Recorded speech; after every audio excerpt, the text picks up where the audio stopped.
Jesus explaining to the people on the mount, as he's giving the Sermon on the Mount, that he did not come to destroy the law or the prophets, but he came to fulfill them.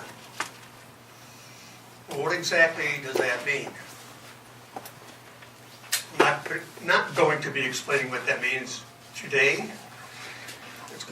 I'm going to carry that down to another step, because Jesus came to fulfill what we would call the Old Covenant law. And there's more to it than that. So how do you fulfill anything? How do you fulfill a contract? How do you fulfill a promise to someone? Let me give you an example based on my own experiences in the United States Navy. I signed up for the Navy September 12th of 1963. I was relieved from my duties in the Navy on September 11th, 1967. A full 4 years, from one date to the other. By doing that, you take an oath at the recruiter station. You sign an agreement that you're going to remain in the Navy for 4 years. When the 4 years is up, your contract is fulfilled. You have nothing else to do to fulfill that contract. You put your 4 years in, it is done, ended. The Navy releases you from your duty. So my job there was finished. I had completed my tour of duty, and I was allowed to return home. It was a big day out of the service. I liked the Navy very much. But if you weren't so petty about certain things, I might have stayed in longer. But anyhow, at that point, I no longer had an obligation to the Navy. My contract was fulfilled. Looking at Webster's New World Dictionary, it gives the following definitions of fulfilled. First one is to carry out something promised. Okay, I did that. I promised I'd be in for 4 years. I stayed in for 4 years. It is to do something required and to obey. Now that's an interesting one, because when you join the service, any branch, you don't really know what you signed up for. You don't know what you're going to get into. You might be assigned to Timbuktu. You might be assigned to Philadelphia. You just don't know. But whatever they tell you, you have to do. You have to do it. You must obey all the commands that anybody in a position of authority tells you. Number 3 is to fulfill the requirements of, or to satisfy a condition. Okay, you can see that's carried out by you spending the amount of time in there that you were given to do in the requirements. Excuse me, it could be go to this naval station, go on this ship, be on that ship for 6 months or a year. So whatever they have required of you, you must do, and that satisfies that condition. 4th and last is to bring to an end. I mean, you just keep doing this forever and ever? No, there's an end to it. And the end is when your contract is up. So in my case, it was 4 years, and I completed that tour of duty when my service was over. Now, with that background of Navy time and Webster's definitions of fulfilled, let's see how a Christian, a follower and disciple of Jesus Christ, can fulfill the law. Okay, if you would turn to Romans 13, we're going to look at verses 8 through 10.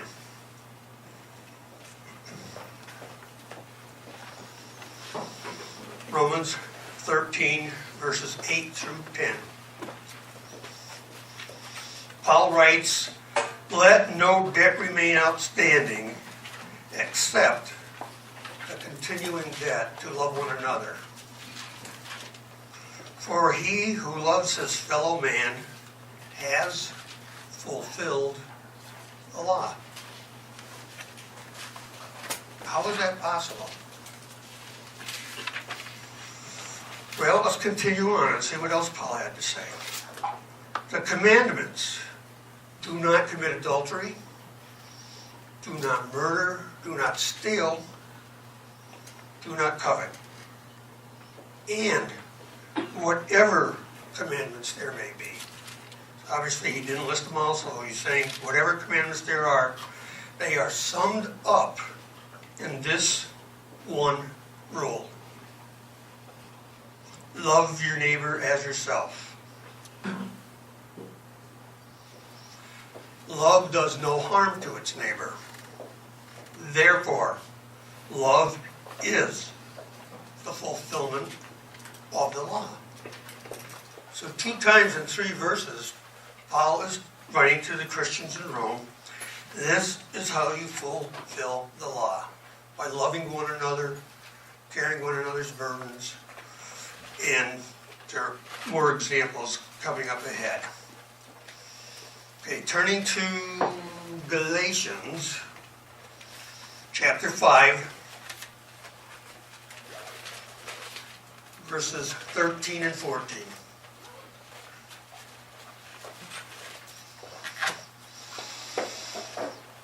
Pretty much the same theme, but a little bit different. So Galatians 5, 13 and 14, Paul writes, "You, my brothers, were called to be free, but do not use your freedom to indulge the sinful nature. Rather, serve one another in love."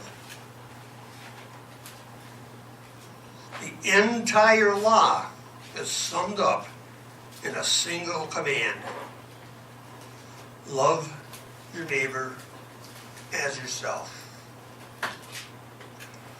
Well, when I first started getting into the idea of how important love is, I went to I think it was 1 John. Yeah, 1 John. He talks a lot about love also.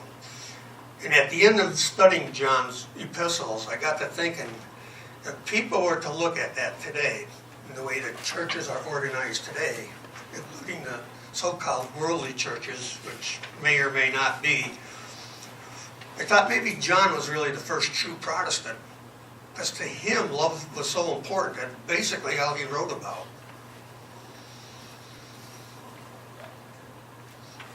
And when I read these things that Paul had written, I thought, well, maybe Paul was the first Protestant, if you will. Kind of interesting to me that love plays such an important part. Now, in addition to these thoughts that Paul had written, Jesus taught us to love the brethren, to love our fellow man, to love our enemies, love those that persecute you, love those who do not love you. And the only thing that could mean is we must love every other human being on the planet. And I thought about this while I was driving down. I said, everyone, I don't know if I could love extremist Islam, people who tolerate that or promote that. They're so against Christians that they're willing to kill them and think they are doing God a favor. Can I really love them? Right now the answer is I don't know. Obviously it's something I'm going to have to work on because it's only going to get worse. And one last thought before I return to my seat, because I will have fulfilled my obligation, giving you a sermon head. Since God is love, we too must become love. Why? Because love is the fulfillment of the law.